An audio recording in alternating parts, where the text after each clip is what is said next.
Nag-order ako ng white shoes sa Lazada, guys. Kasi yung isang shoes ko, namatay yung daga sa loob. And gano'n na siguro kabaho yung paa ko, guys, para mamatay yung daga sa loob. Joke lang. Naglaso ng daga yung jusawa ko at doon siya namatay sa loob ng shoes ko. So, hindi ko na siya kayang gamitin kasi sobrang daring-dari ako. So, nag-order ako. Though wala siyang box, naka-pouch lang siyang ganyan. Tapos naka-plastic siyang ganyan. And ang size ko na pala is 38. And yung una kong in-order, guys, is silver yung heart. But this time, color red naman yung heart. Diba? I love na in love. Sobrang nagustuhan ko yung quality ng shoes na to, guys, kasi hindi siya masikip dito banda at hindi rin siya masyadong maluwag dito banda. So, gustong-gusto ko yung fitting nito sa paa ko. Kaya dito, pangalawang bili ko na to sa shop na to. So, ayan. Kasi gustong-gusto ko yung fitting niya. And may other parcel pa ako, guys, from the Orange Shop. Actually, pang second time ko na rin bumili dito sa shop na to kasi sobrang mura lang niya, guys. The other one, yung una kong binili is color white and this time, color pink. Pero feeling ko mukha siyang magenta. Ayan.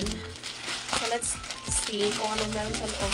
Gustong-gusto ko yung tela niya, guys. Kasi sobrang lambot. Cotton siya, pero sobrang lambot. At hindi siya mainit sa katawan. Manipis lang din siya. Kaya trip na trip yung tela niya.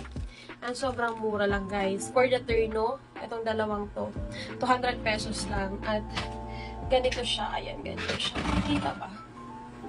Ganyan siya. Tapos may pag-garter dito. Medyo pa-crop top nga lang siya. At ito, yung pants niya. Wait, isusukat ko na lang.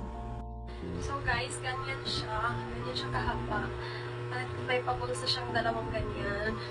Tapos, ayan, naka-garterize siya dyan. Basta, guys, sobrang nagandahan ako dito. Yung una kong nabili, hindi siya garterize dito. At may patali siya dito. Which is, ayoko pag may lumalawit-lawit dito, ayoko yung may ganon. So, ito, trip na trip ko siya. Kaso lang, ang ayoko dito is naka-tripod siya. But, igaganyan ko na lang siguro yan. O, diba? Kasi, gusto ko siya, guys. 200 pesos lang tong Terno na to. May dalawang bulsa. At, guys, sobrang ganda talaga ng fabric na ginamit nila dito. So, ayun lang muna for today's video. Thank you for watching. I love you all.